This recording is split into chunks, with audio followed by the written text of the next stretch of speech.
Buenos días, doctora. Bueno, entonces continuamos con nuestros temas. Perdón.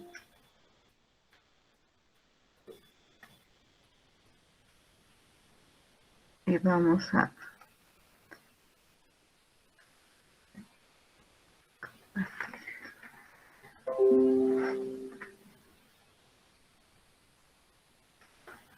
¿Se ve pantalla, chicos?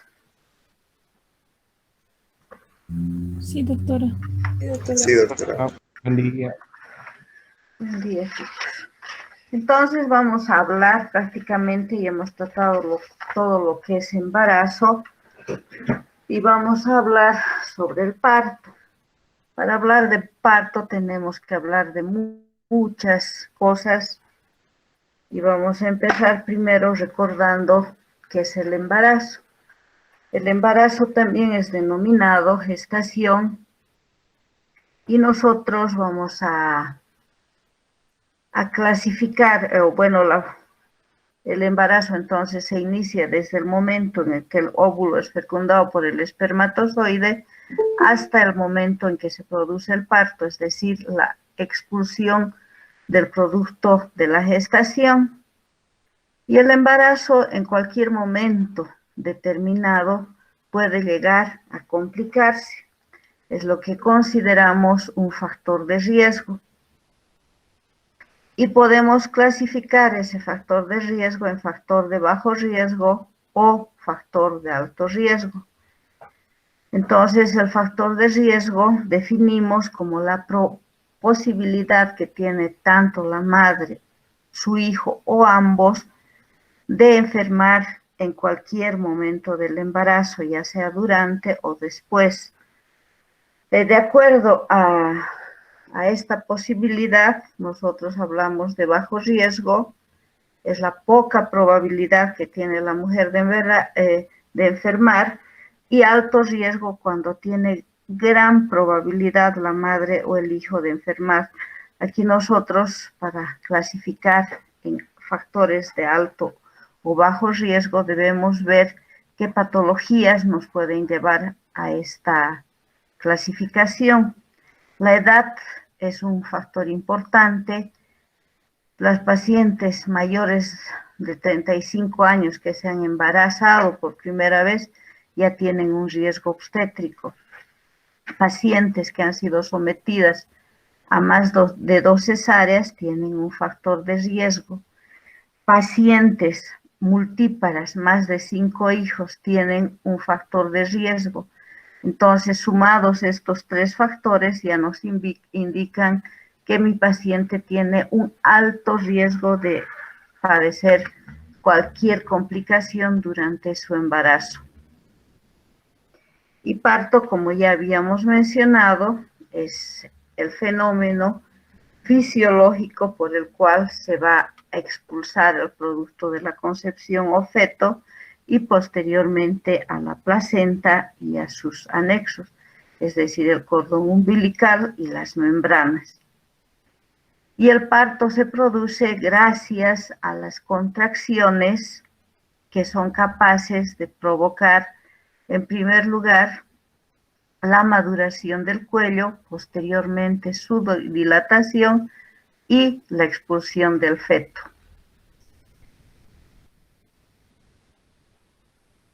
Al parto podemos clasificar de diversas formas.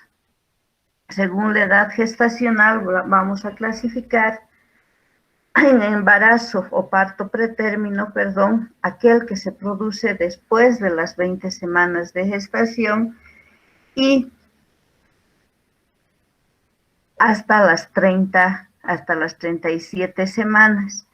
Recordemos que un embarazo normal dura 40 semanas o 280 días. Entonces, el pretérmino se va a producir entre los 140 a 158 días. El atérmino, 37 semanas, hasta menos de las 42 semanas. En días sería de 259 a 293 días. Y el posttérmino es el que se presenta después de las 42 semanas, o sea, 294 días. Estas son las clasificaciones de acuerdo a las semanas de gestación o días que dura un embarazo.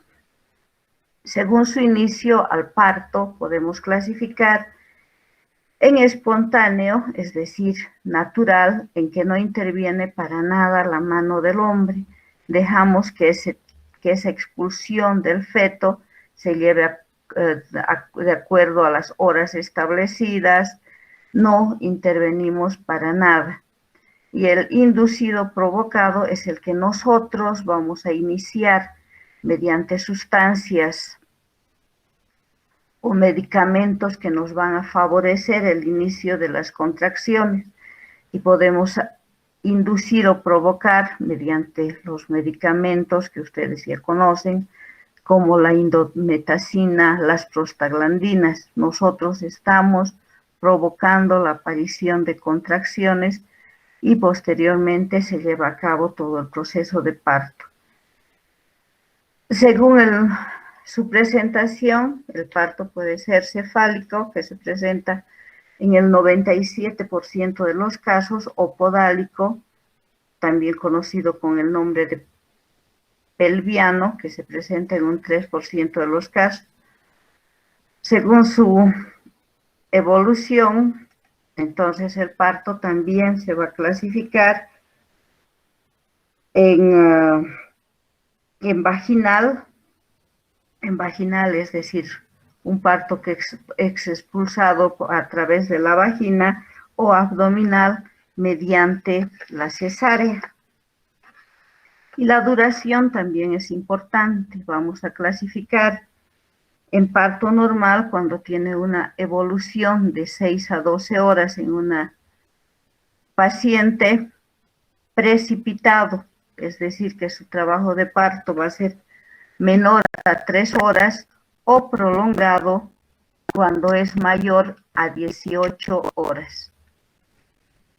Esas son las clasificaciones de las distintas formas de parto que puede tener una mujer, y en base a esto entonces nosotros hacemos una definición de un parto normal, que es denominado también parto eutóxico.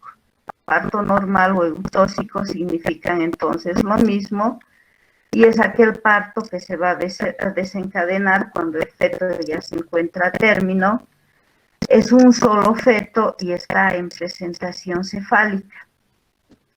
Se va a iniciar este parto espontáneamente y va a durar más allá de 3 horas, pero no se va a pasar de las 18 horas.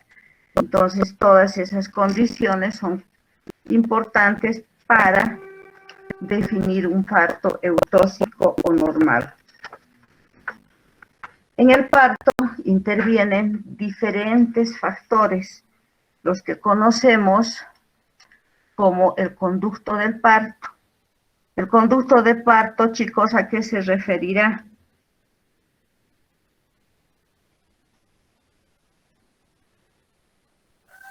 El paso por el canal vaginal, doctor.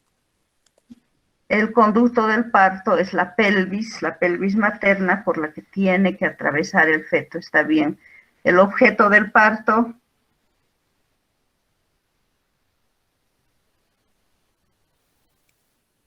El objeto del parto es el feto. Es el feto que tiene que atravesar todo el conducto, y las fuerzas del parto son las que nos van a ayudar, las contracciones uterinas. Entonces, estos 3 factores van a intervenir en el parto, y vamos a ir estudiando cada una de estas partes. El objeto del parto, ya habíamos mencionado, es el feto, que un feto a término mide aproximadamente entre 49 a 52 centímetros, tiene un peso que oscila como término medio de 3.000 a 3.500. Ustedes saben, y a un feto con peso a término se considera aquel que pesa desde 2.500 un gramo hasta 3.500. Y este feto está constituido por 3 partes grandes, que son la cabeza, el tronco y las nalgas, y las partes pequeñas, que son los brazos y las piernas. Así constituido nuestro feto, nosotros en el momento del parto lo consideramos como un móvil fetal. El móvil fetal se lo denomina así porque adquiere la forma de un cilindro y está integrado por 3 segmentos: la cabeza, el hombro y las nalgas. Estos 3 segmentos entonces van a desarrollar el mecanismo del parto, y en algún momento estos 3 segmentos pueden alterar el mecanismo del parto y provocar una distosia, es decir, alterar el mecanismo normal del parto y producirnos complicaciones. Aquí tenemos al feto con sus 3 partes y sus segmentos. Al feto vamos a estudiar entonces en su parte más importante, que es la cabeza. No la cabeza en sí por el tamaño que tiene, sino por la dureza, que nos puede esta dureza ir atravesando todo el canal del parto. La cabeza entonces está constituida por diferentes huesos planos que están unidos por suturas, que estas no están osificadas en el momento del parto y son constituidas por tejido fibroelástico. Y en sus vértices nosotros de la cabeza vamos a encontrar las famosas fontanelas. Las fontanelas que en un recién nacido son 6, pero nosotros solamente estudiamos o las podemos palpar a 2. Las suturas entonces nos dividen los distintos huesos del cráneo del recién nacido. Y los huesos del feto son los siguientes: 2 huesos frontales. Aquí vemos los 2 huesos frontales. En el adulto solamente tenemos un hueso frontal. Tenemos los 2 huesos parietales, 2 temporales y el occipital. Entonces son esos los huesos de un recién nacido que están separados por las suturas, que son estas, y las fontanelas, que son estas otras 2.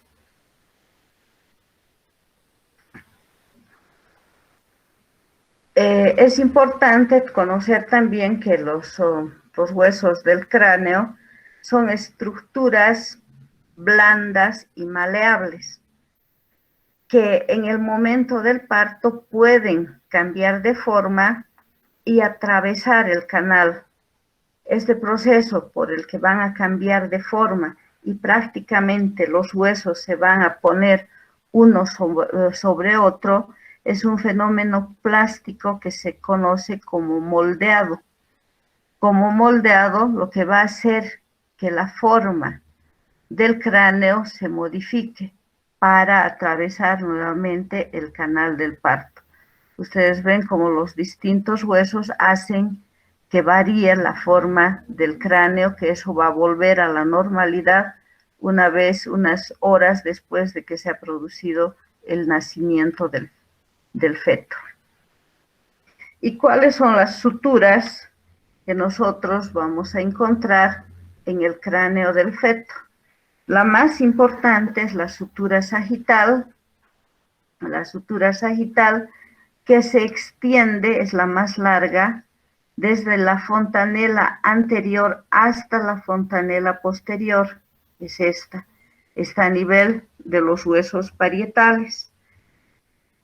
Otra sutura es la sutura frontal, denominada también sutura metópica.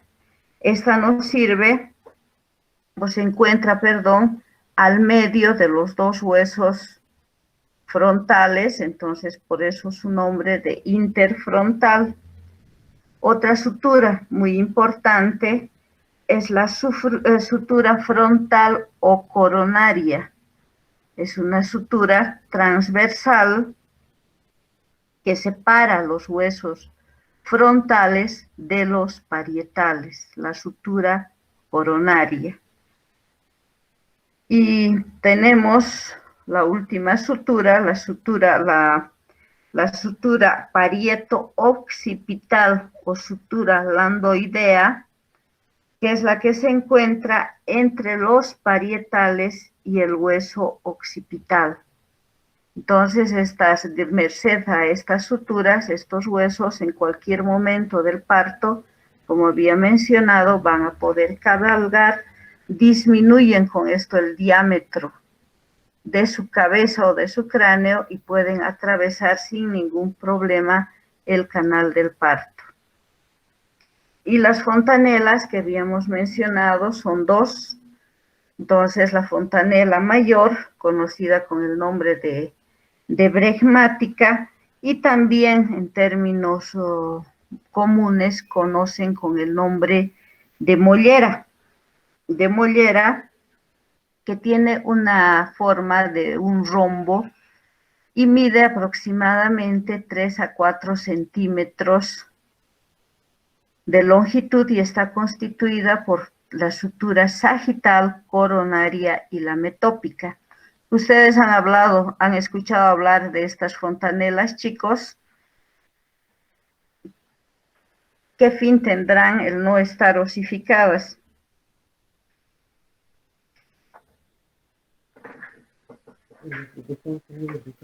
Una descompresión del cráneo, doctora. No. Para que pueda crecer el crecimiento del cráneo, doctora. Para el crecimiento no del cráneo, sino del cerebro, ¿no? Ustedes han debido, bueno, no sé si son padres, los pediatras van controlando el crecimiento. Se dice que la fontanela anterior se cierra hasta el 1 año y medio. Antes que el cráneo no va a desarrollar completamente y tampoco el cerebro, ¿no? Entonces es importante que el pediatra vaya controlando este crecimiento para evitar posteriores alteraciones en el feto. La fontanela posterior se va a encontrar a nivel de los occipitales y van a confluir 3 suturas, la sagital y las 2 ramas de la lambdoidea. Entonces acá tenemos la fontanela mayor. Han debido ver, las mamás tienen miedo incluso que les toquen esa parte superiorcita porque es blanda, ¿no? Es un tejido membranoso que solamente está cubriendo el cerebro, entonces que poco a poco se va a ir cerrando. Y la fontanela posterior que tiene la forma de un triángulo, perdón. Una vez que ya hemos conocido la estructura de la cabeza, entonces vamos a conocer las dimensiones que tiene esta.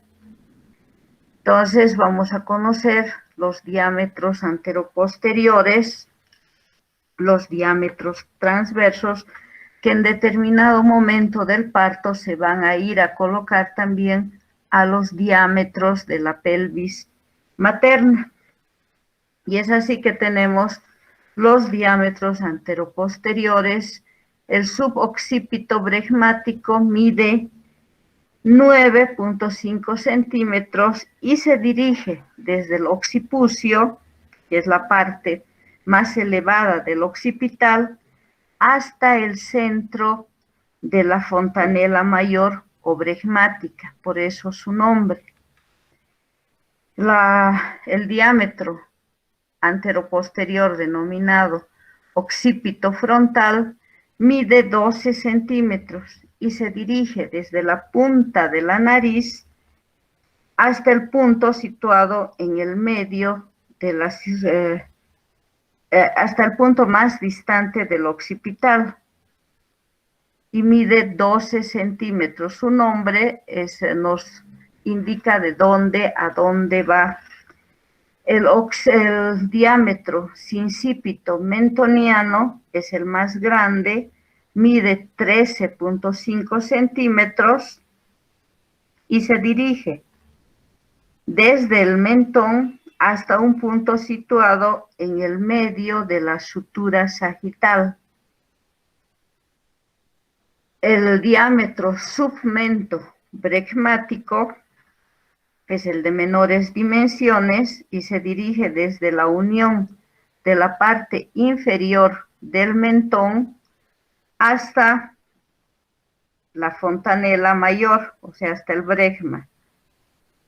Y otro diámetro importante es el suboccipito frontal, que mide 10.5 y se dirige desde el occipucio hasta la parte más saliente del hueso frontal. Esos son los diámetros anteroposteriores importantes que se van a acomodar entonces a nivel de la pelvis en el mecanismo de parto que vamos a ver más adelante. Otros diámetros importantes son los diámetros transversales y ahí tenemos el diámetro biparietal que une las dos eminencias parietales y mide 9.5 centímetros. El diámetro bitemporal va a unir la distancia entre las ramas de la sutura coronaria, mide 8 centímetros. Y aparte de estos diámetros de la cabeza, nosotros tenemos otros diámetros que son importantes también, ya que, por ejemplo, el diámetro acromial, biacromial, en determinado momento también los hombros se acomodan al estrecho superior de la pelvis y van a atravesar todo el canal del parto. El diámetro biacromial mide en el niño o en el feto 12 centímetros y el vitrocantéreo, que es el diámetro mayor de las caderas, que mide 9.5 centímetros. Estos diámetros es importante que los aprendan para ver si nuestro feto, cuando nosotros pedimos la antropometría fetal, tiene estos diámetros o están aumentados. Si están aumentados, pues nos van a provocar una distocia del parto, porque puede ser que nuestro feto sea macrosómico y no pueda atravesar el canal del parto.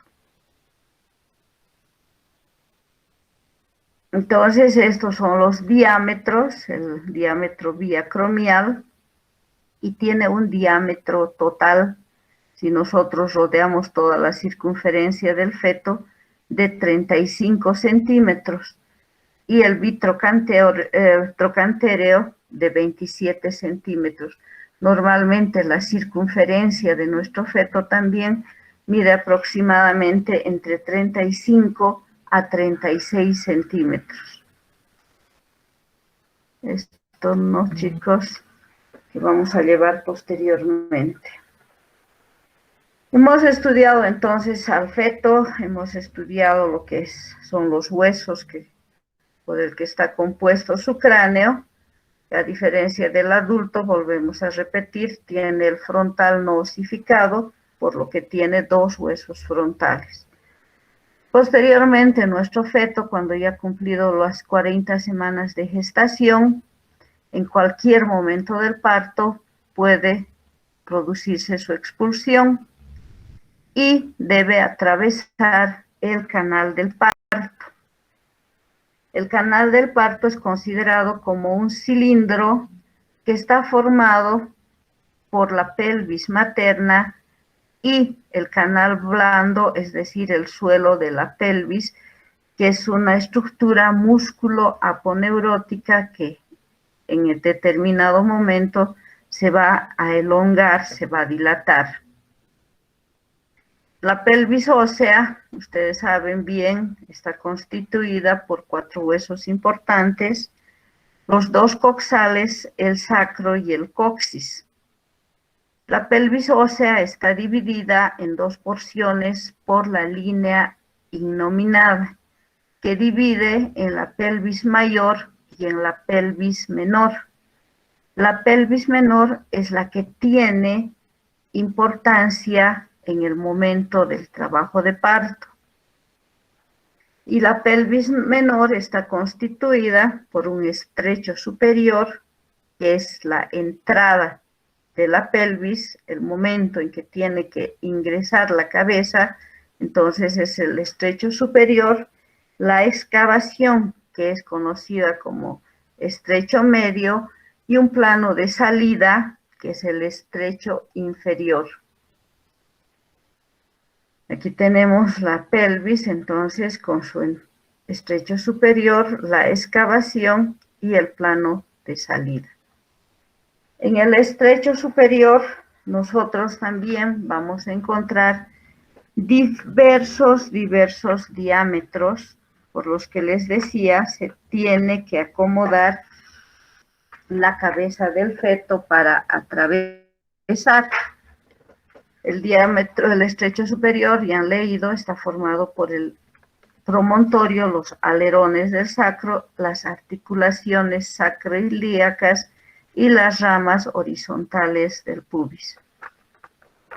Entonces, ¿qué diámetros nosotros vamos a encontrar en el estrecho superior de la pelvis? Tenemos los diámetros antero-posteriores, y el primer diámetro es el diámetro promonto suprapúbico o conjugado anatómico, que mide 11 centímetros. ¿Desde dónde irá este diámetro, chicos?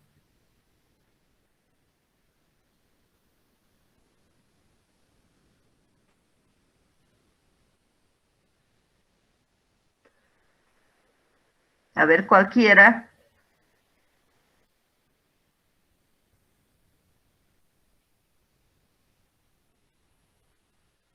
¿Me están escuchando? Sí, afuera, doctora. Les decía que tanto en los diámetros de la cabeza como acá en los de la pelvis, el diámetro se dirige de acuerdo al nombre. ¿De dónde a dónde se dirigirá este diámetro antero-posterior, promonto suprapúbico?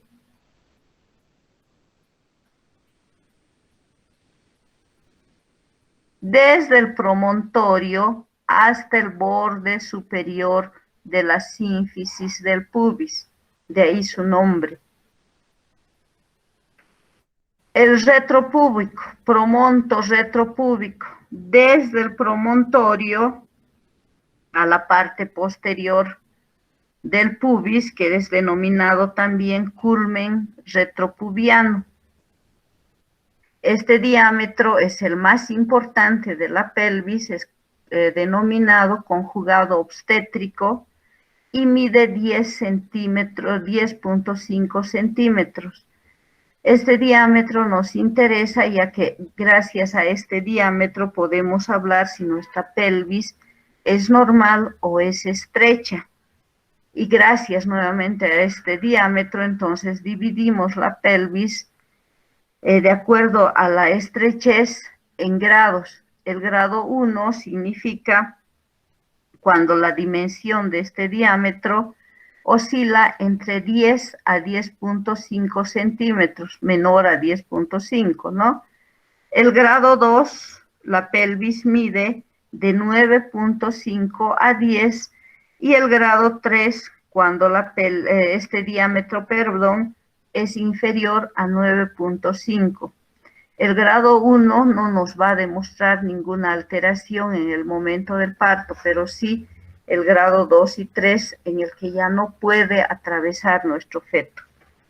Entonces, importante el conjugado obstétrico o promonto retropúbico. El diámetro promonto subpúbico, denominado también conjugado diagonal, va a ir del promontorio al borde inferior de la sínfisis del pubis y mide 12 centímetros. El subsacro subpubiano va de la última vértebra sacra al borde inferior de la sínfisis del pubis y nos mide 11 centímetros. El subcoxis subpubiano, un diámetro también importante, mide 9 centímetros y va del extremo del coxis al borde inferior de la sínfisis del pubis. ¿Qué diámetros encontramos en el transversos en el estrecho superior de la pelvis? El transverso útil, que es el que nos sirve en el momento del trabajo del parto, este diámetro se encuentra en un punto intermedio situado entre el promontorio y la sínfisis del pubis y nos mide 13 centímetros. Otro diámetro anatómico que nos sirve para el trabajo del parto mide 13.5 centímetros. Y los otros diámetros que tenemos transversos, el biciático, ¿de dónde se dirigirá a dónde, chicos?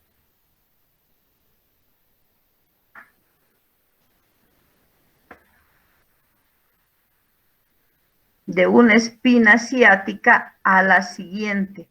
Entonces, del lado derecho hacia el lado izquierdo y mide 11 centímetros. Y el biisquiático también mide esa misma dimensión y va de una espina isquiática a la siguiente, ¿no? Entonces, tenemos ahí los diámetros transversos y posteriormente tenemos los diámetros oblicuos del estrecho superior.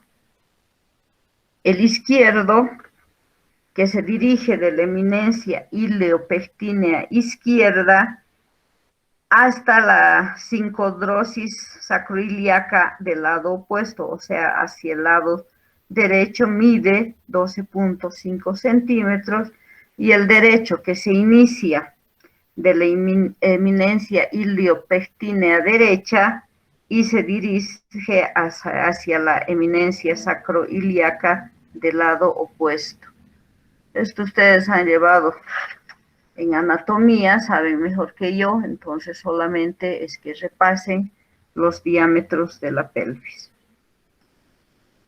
El estrecho medio, que ahora tenemos, perdón, está bien. El estrecho medio es conocida como excavación, tiene la forma de un cilindro, por lo tanto sus diámetros generalmente son similares en sus dimensiones. Y tenemos dos diámetros muy importantes, como son el diámetro biespinoso o biciático, que mide 11 centímetros, y un diámetro antero-posterior, que es denominado misacro subpúbico, que mide 11.5. El diámetro estrecho, cuando han atravesado el estrecho superior, pasan sin dificultad hasta llegar al plano de salida. En el plano de salida nosotros también vamos a encontrar diferentes diámetros, como el subsacro subcoxis subpubiano, que mide 11 centímetros, y en el momento de la retropulsión, en el que la cabeza hace una especie lleva la cabeza hacia atrás como si estuviera levantando para cornear, llega a medir 11 centímetros, y el subsacro subpubiano mide 11 centímetros. En el estrecho inferior también nosotros vamos a encontrar otro diámetro, que es el diámetro transverso o biisquiático, que mide 11 centímetros. Entonces acá tenemos el resumen de los diámetros del estrecho inferior. El estrecho inferior, vale recalcar que tiene la forma de un rombo, y gracias al diámetro biisquiático dividimos a este estrecho inferior en dos triángulos. Ya se han debido cansar y marear, entonces a la siguiente clase vamos a hablar un poquito de la pelvimetría, sobre todo de la pelvimetría externa, que nosotros la podemos realizar en la consulta externa en un control prenatal por medio de una cinta métrica o de un aparato denominado pelvímetro que tiene la apariencia de un compás. Esto nos sirve para determinar si nuestra paciente tiene la pelvis, nos puede dar una idea aproximada de que si nuestra pelvis se encuentra entre los diámetros correctos. Entonces, chicos, nos vemos la siguiente clase. Los diámetros siempre son un poquito engorrosos, hay que leerlos con calma y en el momento del mecanismo del parto vamos a ver qué diámetro de la cabeza fetal se introduce a los diámetros anteroposteriores de la pelvis o del estrecho superior. Bueno, chicos, entonces nos vemos la siguiente clase. Doctora, Todos los temas, por si acaso los tienen siempre en el campus, ¿no? Por si quieren repasar. Listo, chicos, hasta la siguiente semana. Hasta luego, doctora. Chao, chicos. Hasta luego, doctora.